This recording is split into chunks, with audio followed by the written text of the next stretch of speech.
السلام علیکم ورحمۃ اللہ۔ عقیقہ فرض یا واجب نہیں بلکہ مستحب عمل ہے۔ اگر پیسے نہیں ہیں تو نہ کریں، اور اگر اس ذات نے آپ کو نوازا ہے اور پیسے بھی ہیں تو کر لیں۔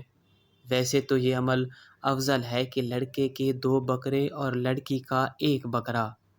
بعض ائمہ کے نزدیک، خاص کر امام ابو حنیفہ کے نزدیک، عقیقہ بقرہ عید کی قربانی سے پہلے کا ہے۔ جب بقرہ عید کی قربانی واجب ہوئی تھی تو امام ابو حنیفہ کی رائے یہ ہے کہ عقیقہ منسوخ ہو گیا تھا، اور صاحبین کی رائے یہ ہے کہ منسوخ نہیں ہوا تھا۔ تو اس لیے احناف کے پاس دونوں قول ملتے ہیں۔ اگر عقیقہ کرنا چاہیں تو بھی ٹھیک، نہ کریں تو بھی ٹھیک۔ ضروری نہیں کہ بقرہ کا عقیقہ کریں۔